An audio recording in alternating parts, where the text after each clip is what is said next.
team here at Miller Heiman Group. We have a great conversation teed up for you today. And as we've gone through this session a number of times over the last few weeks, we do receive several questions as we go through the presentation. So please feel free to use the chat box, and I'll moderate and pay attention, and we'll do the best that we can to get to those questions as we're going through the presentation. Allow me to introduce you to our presenter today, and many of you already know Byron Matthews. Since he's taken over the reins here at Miller Heiman Group, we've seen quite a transformation happen in our business and for many of you on the phone. And a big part of that transformation has been through the thought leadership work that we've been doing, much of which has been fueled by our research group, the CSO Insights team. So the purpose of this presentation is to help you to do two things. First, stretch your mind and look in the future, which is always helpful and valuable, but also provide you with some very practical and useful things that you can start doing right away and will help, hopefully, drive your sales performance. So with that, I'd like to introduce you to Byron Matthews. Thanks, Alan. I do appreciate the introduction. Hi, everyone. Hope everyone is doing well. Let's really quickly kind of jump into the content, and we'll start with our agenda. And the story that we're going to talk through today kind of has three different parts to it. I'll actually start in the middle really quick, just to give you a sense of what we're going to talk about is, what we'll tee up is this idea that what our research is showing around sales performance, and that the actual sales performance across a variety of different metrics have been going down.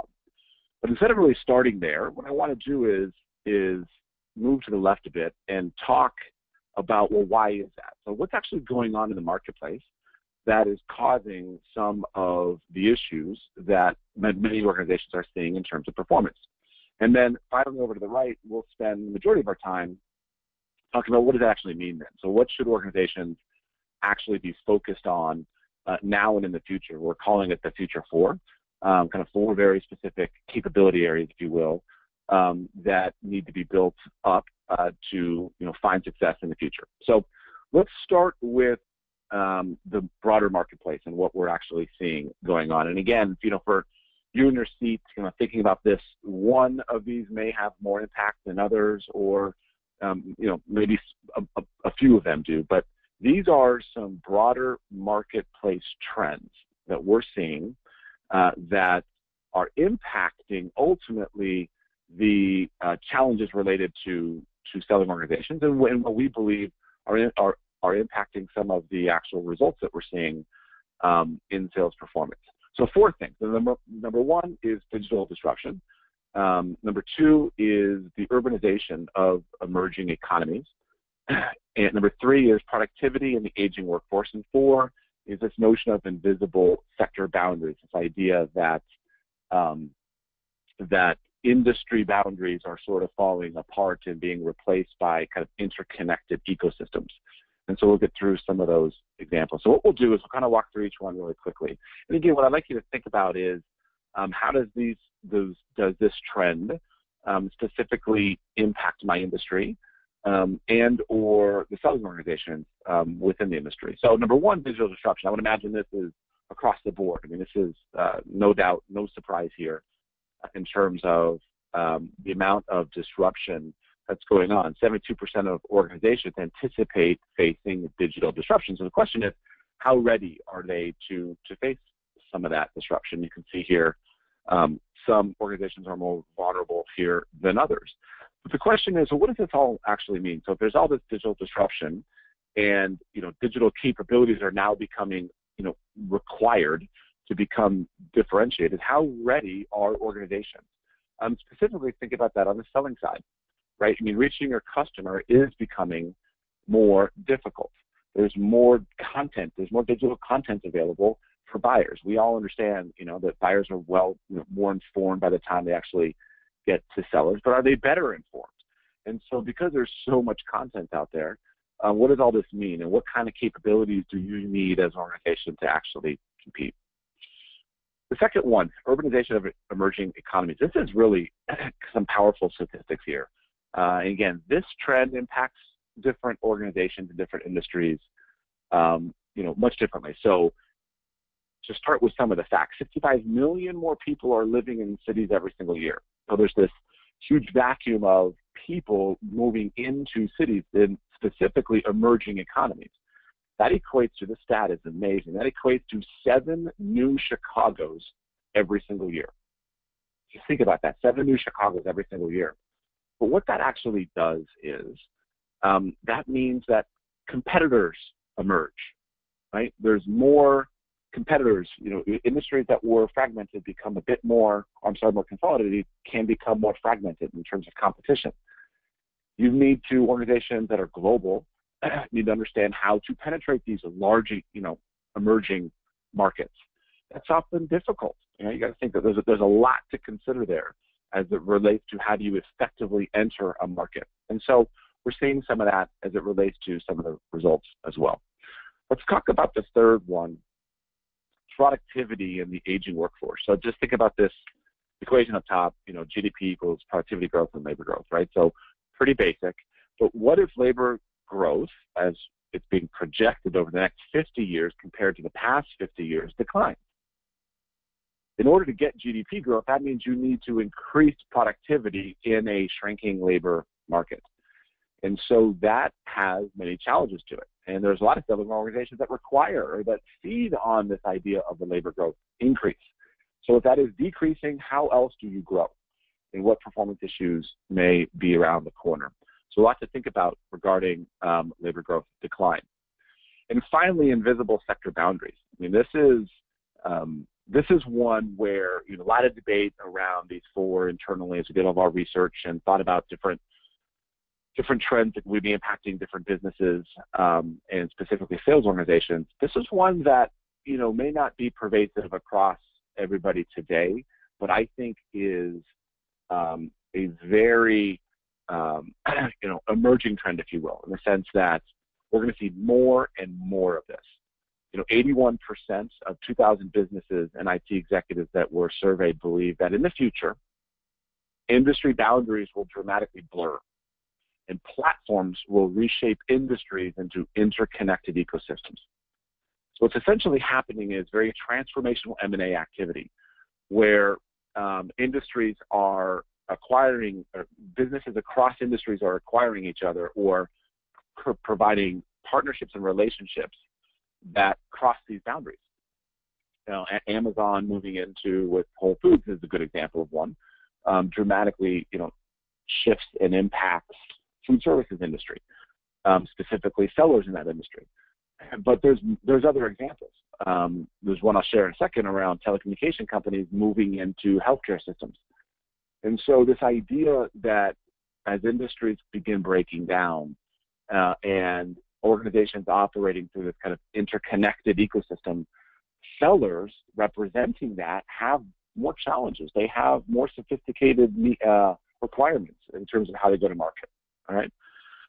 So think about these 4 things. And again, there's the intent of this is to suggest that there's a lot of macro forces at nature right now that impact the ability to sell. Some more than others in different industries, depending on kind of where you sit. But there are some things that clearly, and I think the easiest thing to jump on is this digital disruption. I think that's impacting everybody, right? And it definitely gets down to the actual seller. But at the end of the day, think through the fact that there are some definitely trends that do impact sales performance. So the question is, in what way? How are selling organizations successful in markets that are facing lower productivity and digital disruption? How are they successful? Where competitors are reacting with a much more rapid business transformation. Maybe that's in emerging markets because they're more nimble, they're more agile, they're popping up out of nowhere, and there's creating price pressures. And all of this in the backdrop of fairly uncertain kind of geopolitical environment. So with all of that, how do selling organizations fare? How do they do? And the reality is, by the numbers, which we've done an enormous amount of research through our CSO Insights business, we look at few metrics, and what we see across all metrics, we just kind of pick these 3, is that performance is down. If you look at from 2012 to 2017, there has been a steady decline. It's not that it's off the cliff, but there's been a steady decline in performance. And you have to think about, well, what's causing that? Why is that? And we believe there are some kind of macro marketplace trends and transformational activity going on that impacts sales. Because at the end of the day, you're not going to just frenetically change your sales organization. That's something that you're very conservative about because that brings in the revenue. So when oftentimes marketplace transformation goes around you, oftentimes it's the last thing that you actually, organizations actually impact selling, sometimes too late, where results are actually too late. Results are already happening, and then they react.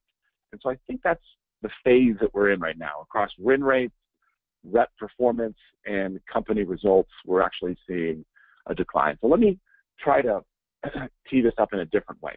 So we'll kind of back away from just what's the marketplace doing, but think about performance through a matrix, and think about performance in your organization through a matrix. And there's two dimensions to it. So the first dimension is, how does your organization connect with your customers or your clients? So how do you sell, essentially? What's your sales methodology? Is it approved vendor, where you really are going in looking to be an approved vendor because you're selling products? Features and benefits are the way that you connect with your clients and your customers.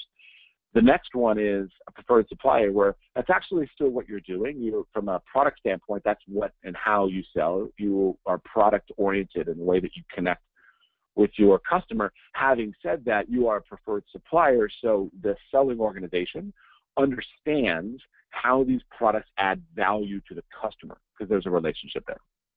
So those first two steps are essentially a variation of product sellers. Now the third is different. The third is a solution consultant, where you're actually entering and connecting with your customer or your client through the lens of their needs. So you're actually going in, you're asking really good questions, you're understanding their needs, and from there you're providing a solution. Now I'll do some foreshadowing here. The majority of the companies that over 1,600 that we studied and surveyed connect with their customers this way, because this is a pervasive sales methodology that's been out there for a few decades around needs-based selling, solution selling, okay? Now, there's a big difference between that step and the next two, because the next two suggest another capability, and that capability is providing value and insights and education to your customer and actually providing strategic input, contributing strategic advice, whether that's about the industry, or it might be about the certain environment that your buyer is dealing with, but you are bringing in content and insights to differentiate yourself. Now, there's another step above that, which is trusted partner, which means the relationship has been one that you've been a strategic contributor, and now you've earned a seat at the table, if you will.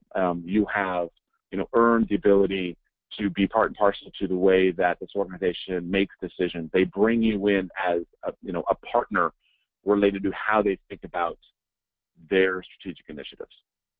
Okay, so when we looked at all these organizations, over 1,600 of them, and plotted them across this very simple measurements, this is the distribution that we got. And I don't think this would be surprising. I don't anyone here would be like, cannot believe 8% of 1,600 organizations have earned trusted partner relationships, or that would say 45% of organizations are still selling product, because there's industries where that makes sense, and that's where it's built, around being more feature product oriented. So that is not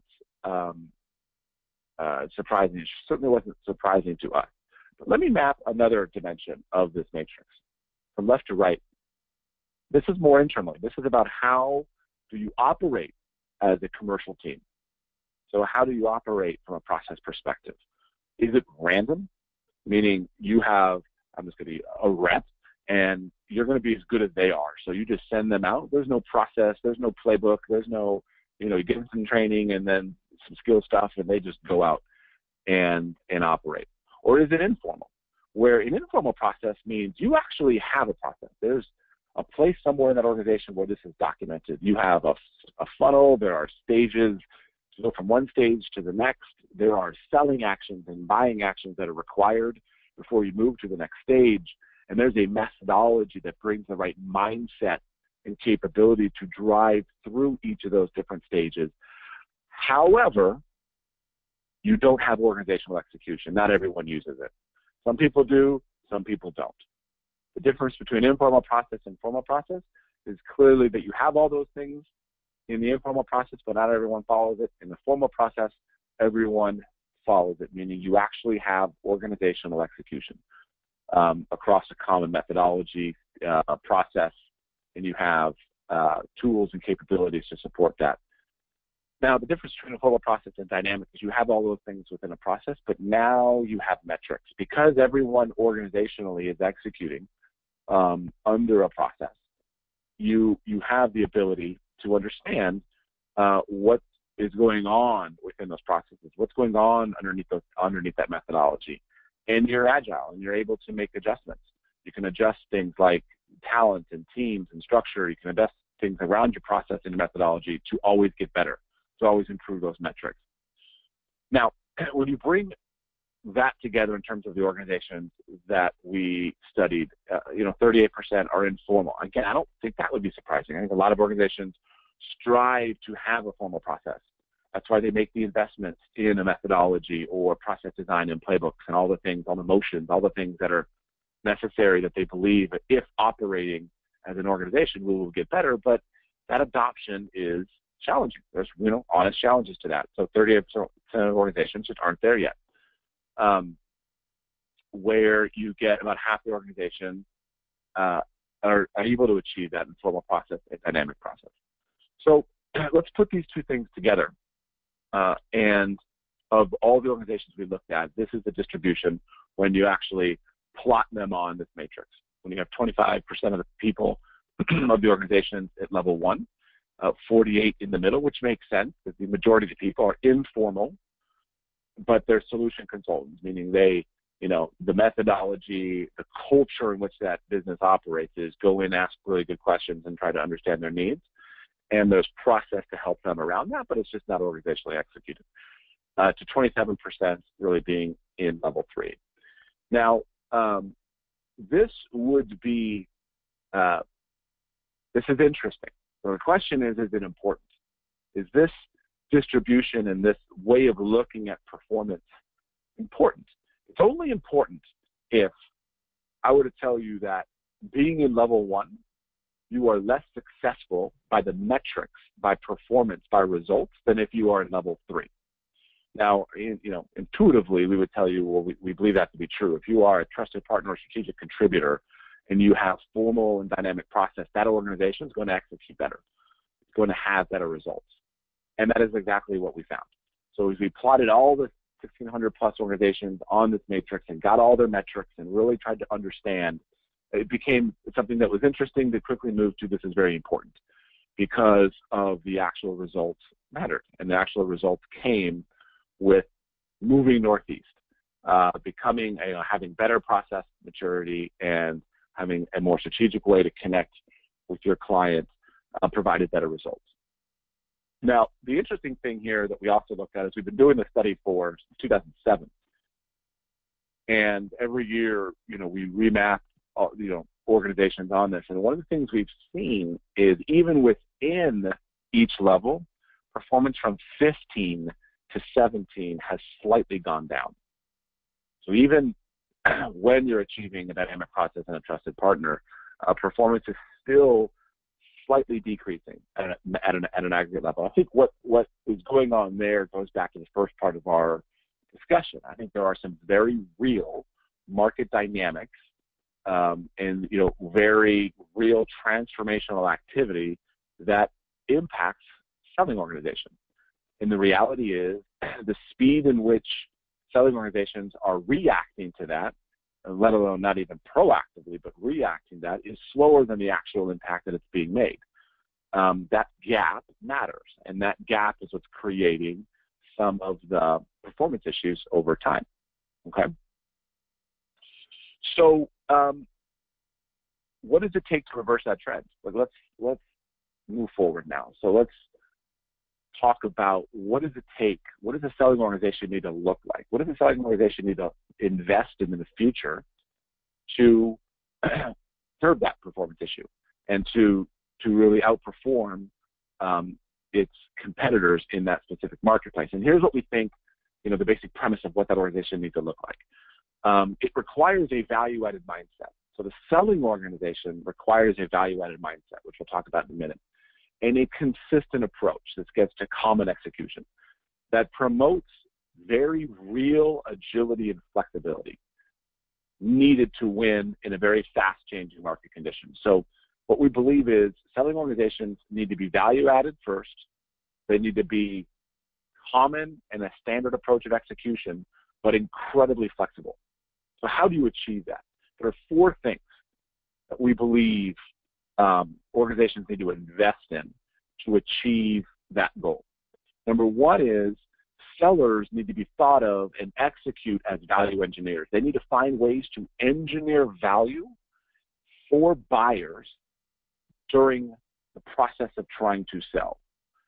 Okay, I'll talk about what that actually means, but that's really important. Now, the way to do that is to enable them. And sales enablement, is one of the fastest growing trends in selling today. I'll walk through some of those statistics in a minute. But that function and discipline is a lightning rod to create value engineers, and is really important function in selling organizations, and now and in the future for sure. And number 3, the talent required needs to be evaluated. So the talent required today may not be the talent required tomorrow. And there are very specific traits and profiles of sellers that we believe will be required to be successful in the future. And we want to walk through that as well. And finally, process maturity. Organizational execution is mandatory. It's required now. It's not a nice to have. It's not a, gee, I really wish we all, executed this process. That will be a requirement for flexibility and agility. If you really need to be able to react to the market as changes will continue to happen, organizationally, you need to be together. You need to work together in order to have that flexibility in the future. So let's take each one of these individually. We'll start with value engineer. So what do we mean? What's the basic premise behind what we're talking about with this notion of a value engineer? You need to do more than discover needs and provide a solution. Those days aren't good enough anymore. Now, those days aren't over, because you still must discover needs and provide a solution, but it's not good enough. Salespeople must provide analytical support, insight, and content, relevant content, to add value during the sales process. The act of doing that makes you a value engineer. Okay, one thing that we know, when we look at our data, we've studied thousands and thousands of deals. And when you double click on those deals, over time, here's what we have found. Number 1, there are more people involved in the decision-making process than ever before. Now, that's that's on the seller side and on the buying side. Okay, there are more people involved. Number 2, there is more process. There are more formal processes wrapped around making decisions than there was in the past. Actually, a significant amount of more process. That doesn't really shouldn't confuse us. If there's more people involved, there's going to be more process. If there's more people involved and there's more process involved, there's going to be more politics, which means there's requirements of more ROI in analytical support around making decisions. Okay, so this is what we call the decision dynamics. This is very real. And so this slide, to me, is probably the most important one in the section, which really explains the evolution of selling models. Solution selling, which, for Miller Heiman, this is, we pioneered this in the 70s. This was when we created strategic selling. It kind of born an entire industry around this, where it was, the shift from product selling to solution selling, which is this premise that coming in and discovering needs were important. That is important. And truly understanding those needs is what you then are in the platform to then come up with a solution and propose that solution connected to their needs. I'm guessing that doesn't surprise anybody on the call. But here's what's changed, okay? Here's what's evolved in solution selling.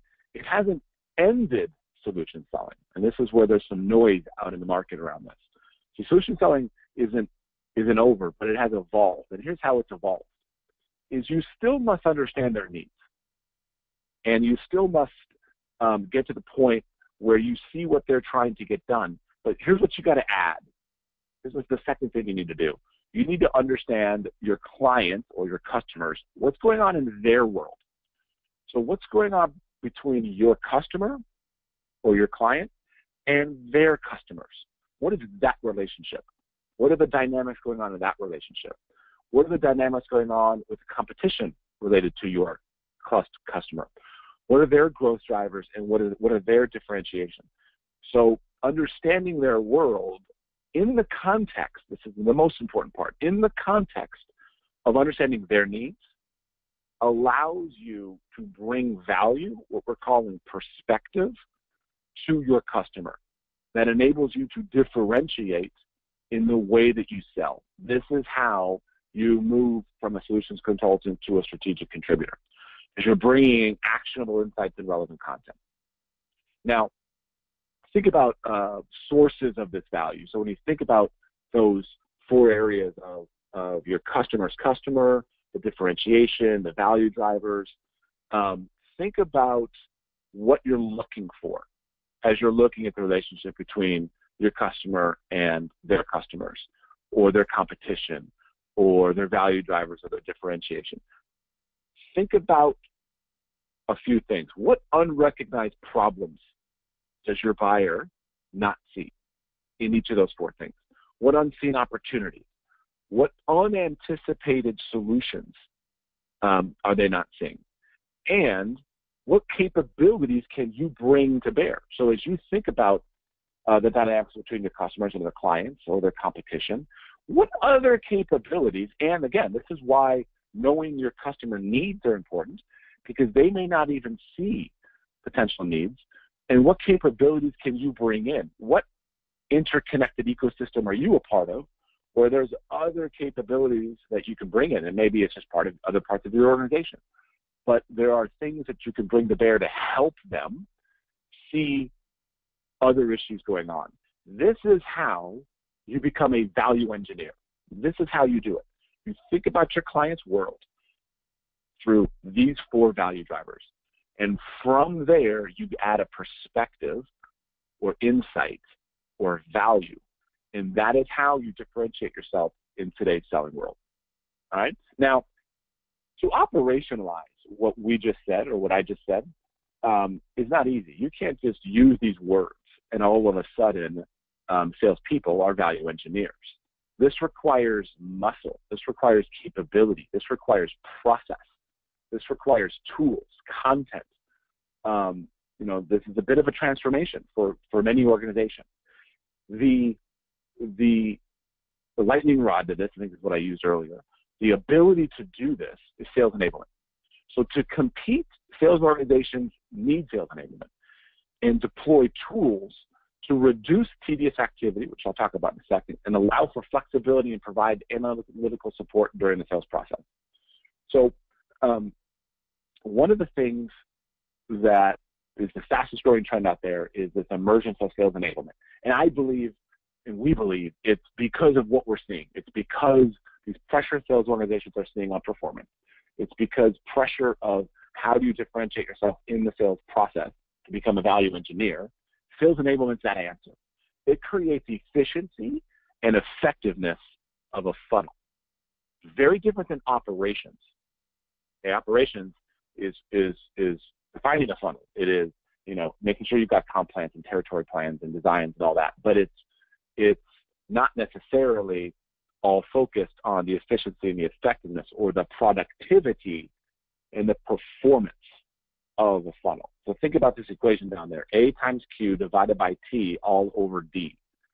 So it is, what enablement does is it increases your activity, which is A, and making sure that activity is high quality, right? Because you can have a ton of activity, but if it's low quality, that's not going to get you very far, or vice versa. All of that gets divided by the time that it takes. So things have got to be efficient. And all of that could be taken away by the distractions that hit sales organizations. So sales enablement provides services, training and coaching services and content delivered through tools so that salespeople can be much more agile, flexible, and effective. So they are able to have high quality activity that doesn't take a lot of time and that no one's distracting them. Okay, so let's walk through this a bit. Now, this is a little bit in the context of this is interesting, but is it important? It's only important if results matter. So we've looked at 300 random organizations and tried to determine, do you have a sales enablement function? And 59.2% of the companies we studied had a dedicated sales enablement person, program, or function. All right, this is only down from 2013, 19%. In the last 2 years alone, it's doubled. The amount of energy sales organizations are trying to scramble to determine and to develop sales enablement, it's crazy. But again, that's interesting. Here's why it's important on the right-hand side of the page, because results matter. Because the companies that have this perform at a higher level than the ones that don't. Okay? Now, there's a lot here around how, because this is such a fast emerging trend, we see sales enablement functions slice and dice totally different. Some have some operational pieces to it. Some are put underneath sales operations. Some are actually in marketing. The one thing that's common that we see is there's an objective that most have, and that is they're trying to reduce the tedium that sales organizations get to. Go back to that equation, right? They want time to be down, right? They want activity to be up. And today, I don't know about your selling organization, but the reality is there's a lot coming at our commercial teams that aren't all selling, right? That are actually other demands that take time away from what we call the ingenuity of the job. This is where the magic happens. This is where that individual has the chance to shine. This is where that individual has the chance to be innovative, creative, and bring value to a customer. This is the value engineer component. Unfortunately, it's not a lot of time in today's world. So sales enablement tries to reduce this. I'm just going to focus on one way that's out there today and talk about some of the technology, some of the emerging technology that sales enablement teams are using.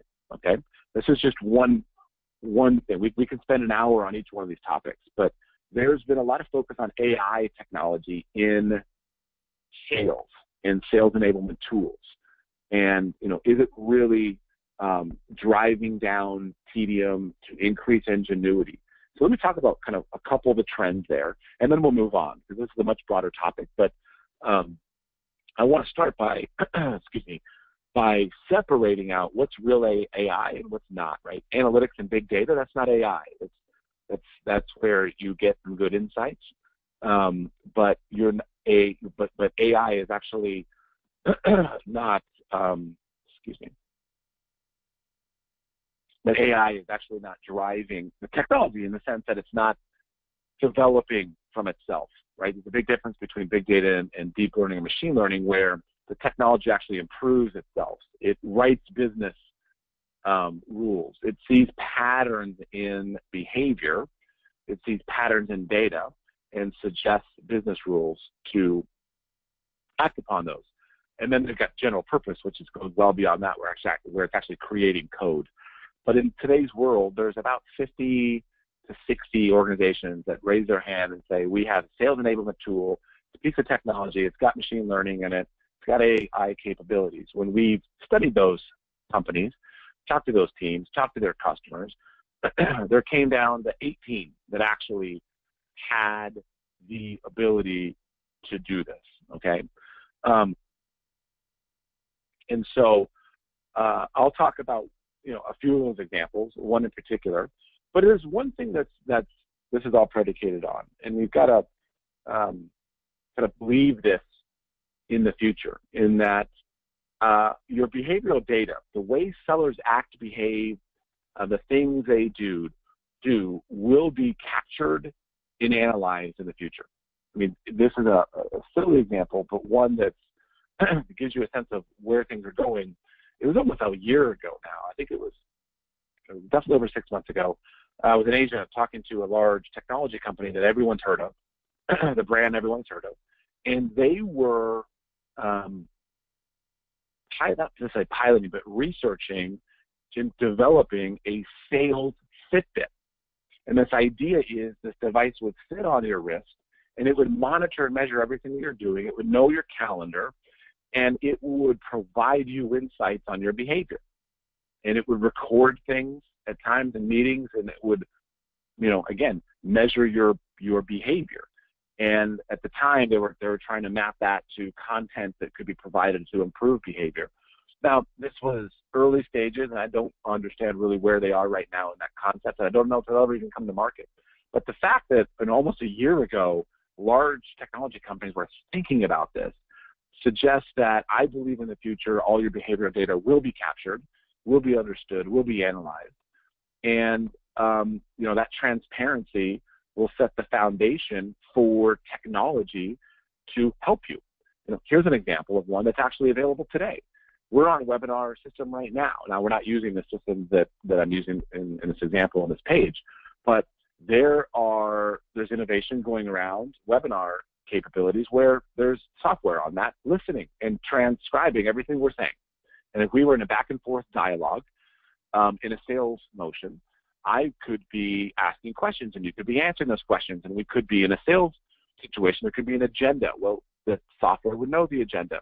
So it documents everything that's being said. That's helpful. That reduces tedium. Number two, it could start learning from me in patterns. And I could start, I don't maybe ask enough questions. I talk too much. And so it would then tell me those things. And it would say, great problem question, right? Client stated a problem. What is the implication of that problem not being solved? Why don't you ask them that? It could start having intelligence to listen to the way that I ask questions and providing me insights and coaching, right? Because again, all of this is over a digital platform, and the software could very quickly process that data. I mean, this innovation is out there today. That changes the game. Number one, it reduces tedium because I don't need to document things anymore. It would do it for me. Number two, how about my relationship with my sales manager? No longer how did that meeting go, but now that meeting analysis is being sent to your sales manager, and there's analysis of against the agenda and the commitments and the objectives around that meeting. So now that interaction completely changes. So I'll end with that, just suggest that there's some things out there around digital enablement that is increasing. This idea of having a disciplined function or people focused on enabling and creating value engineers is really important. The technology behind that is emerging, and it's emerging really fast. And finally, next generation talent. It begs the question, if you believe in this notion of this end value engineer, and you believe in this concept in the future that data transparency will become more pervasive, the question is, do you have the right people today? Right? Salespeople cannot rely only on their people skills anymore, right? Leading a technology-enabled, high-value sales process requires different traits: strong business acumen, analytical thinking, problem-solving abilities. Okay, different type of DNA. Does it mean people's skills, EQ, isn't important? Of course, that's important. It will always be important. But is it the most important going forward? That, I think, is the question. We bought a business from IBM called Talent Analytics, and it comes with millions and millions and millions of assessments. And we're able to kind of sift through this, and there's patterns out there. We see this happening where the more successful traits in selling are becoming things like system thinking and analytical thinking. That's becoming more important.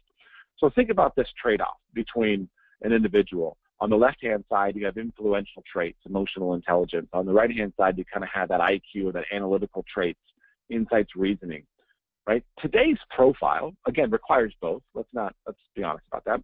But it weighs a little bit heavier on the left-hand side around that influential trait. We think tomorrow, the trends we're seeing is it's going to start weighing a little bit more on the right-hand side. Doesn't mean EQ is not important, but it means that IQ is going to become more important. Okay? And here's what we're seeing: a faster growth in science, technology, math, and engineering.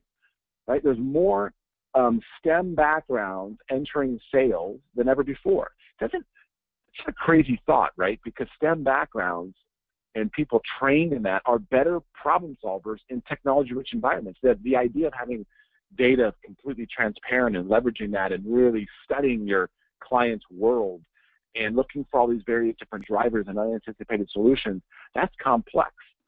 And as you have a lot of marketplace changes, a lot of disruption, some of this background and training become, more handy. So again, we're seeing that in terms of talent. Now, let's talk about the process maturity. This idea, this basic premise behind improving sales capability is not possible without a consistent methodology, a formalized process, and a universal language that guides the sales organization through every activity. See, we think that used to be a nice to have. Organizations strive to, this is how we'll get to be a differentiator by putting a methodology in. It's now a circuit breaker. You can't not have this. I mean, it's something where if you want to be agile, if you actually need to adjust, if you have enablement, creating value engineers, you have to operate as an organization, right? Having all this random individual autonomy is not the way to move the organization when it needs to move quickly. So what used to be a strive to differentiation is now a cost of doing business. And the results matter, right? So again, this is something that's a fact. Organizations that have common sales methodologies, a common platform to execute against, are more successful. Okay. Now, I want to be clear about this. This is not skill training. Okay, this is not training as it relates to skills. There's a big difference between a methodology and a skill. Okay, a methodology, think of it this way, right? From a definition perspective, a system of method, principles, and rules for requiring a given discipline, all right, such as sales. But think of it this way. A methodology, think about it in three lenses. A methodology to protect and grow accounts, all right? Account management. A methodology to win a deal, opportunity management. The methodology that allows you to prepare for meetings and activity, right? Activity management. So what that means is a methodology is a framework. So think about winning deals, right? I have an opportunity. There's multiple buyers. I got to navigate this situation. What is the methodology in which I'm going to win that deal? What are the things that I need to process mentally? Who are my buying influences? How do they think about us? What is their receptivity to change? What are their win results? What don't I know about this deal? What is my position against my competition? What is my competition? Where am I strong? Where am I weak? What are the things I need to do? All culminating down to a series of actions. That is a process of thinking and a method in which you would go through to execute. Of course, that's linked to your sales process, okay? Now, that's all great, but you actually have to go execute those things. My action plan may say, hey, I got to go figure out their decision-making process. I got to go get a meeting with this person. I got to go get this information. And then when I get that information, I'm going to go get another meeting and validate that. Now, I got to go pick up that phone call, have that meeting. I got to execute. Those are skills. I got to deal with an objection. I got to find a reason for that person to want to meet with me, right? There's skills involved in that. Different things. In today's world, to have process maturity, it means you have a repeatable, scalable, and predictable way of thinking, way of operating. Okay? You go from an individual and a rep that you send out there to think on their own and just, hey, go win this because you're brilliant, to you have a professional who's working under a common framework that's working with other professionals under a common framework, and you have complete organizational execution. And as it relates to the data I provided earlier, 23% better when you have organizational execution, where you have an organization that performs at a world-class process maturity level. Okay, so let's go back to our 2x2 and putting the future 4 against this. What are you trying to achieve here, right? Because if we believe that the metrics matter, that we believe that as you go northeast on this, you will perform better. Here's why these 4 things drive that. Number 1, turning your commercial teams into value engineers moves you up the scale. It moves you well past product selling, well past solution selling, into that strategic contributor, trusted partner realm. Process maturity gives you the ability to execute as an organization. It's that formal process or that dynamic process. And then 2 key enablers: you got to have the right people and a function or team that drive the ability to execute on number 1 and number 4, and that's enablement. And so these 4 things purposely will drive value and drive your organization northeast. So with that, I'm gonna leave it here. I'm gonna turn this back over to Alan, and good luck on your future 4. I appreciate it. Great, thanks, Byron. And for those of you on the phone, you probably know Miller Heiman Group, but you may not know the new Miller Heiman Group.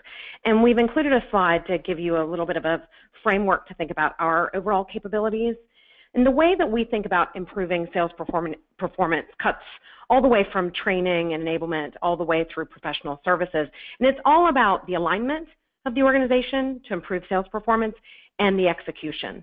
And we do that through 6 capabilities that you can see on the bottom of the page. And happy to have a discussion with any of you about how we can support your transformation or your improved sales performance. And as a giveaway from the follow-up of this call, we will share with all of you access with our sales performance meter so that you have an opportunity to gauge and assess how your team is performing, and then potentially opportunities where we might support you in improvement. So with a few minutes that we have left, Byron, I'd like to share with you a couple of questions that we've received, if that is okay. First question is around the sales performance, the sales relationship process, the SRP matrix. And the question was that it's around sales process, but what about the operation process that follows after sales? Do we have a perspective on that? Yeah, I mean, certainly, in the sense that it is incredibly important. When we looked at this, when we looked at the SRP matrix, there's multiple different dimensions. Clearly, what happens after the sale is important, and that impacts your ability to be a strategic contributor or certainly a trusted partner. But where we kept the data at the sales process. So we kind of kept it from lead through close, and was able to kind of create that strong correlation between results and the level of relationship and process. But we absolutely believe fundamentally that at the operational level, there's a lot to be considered there and a lot to deliver there in order to maintain that relationship. And honestly, when enablement is done well, it's not just sales enablement. Enablement actually supports client-facing folks all the way through post-sale, pre-sale. Providing them all the tools, the contents, the training required to kind of deliver at a world-class level. Great. And then where do you see some of the intangibles like sales culture playing a role in improving performance? Yeah, I think about sales culture a bit in your methodology, right? So, if you go back to the SRP matrix, the way you connect with your clients or your customer, that defines your culture. Are you a product-oriented, I come in, feature benefit, that's the way that I sell? That really does sort of define the culture of that selling organization versus are you really a solution seller? That, it's all based on the customer needs. Or is it this step above that, which is it's all based on the customer needs, always is, always, but it's also about differentiating yourself through adding insights. That, again, is all about culture. So to me, culture is a huge part of this, and it's defined by your methodology, by the methodology that you deploy. So I think culture is really the driver behind this. Great. And then a question about our company. So what is Miller Heiman Group doing now to help sales leaders and organizations better prepare for the future of sales?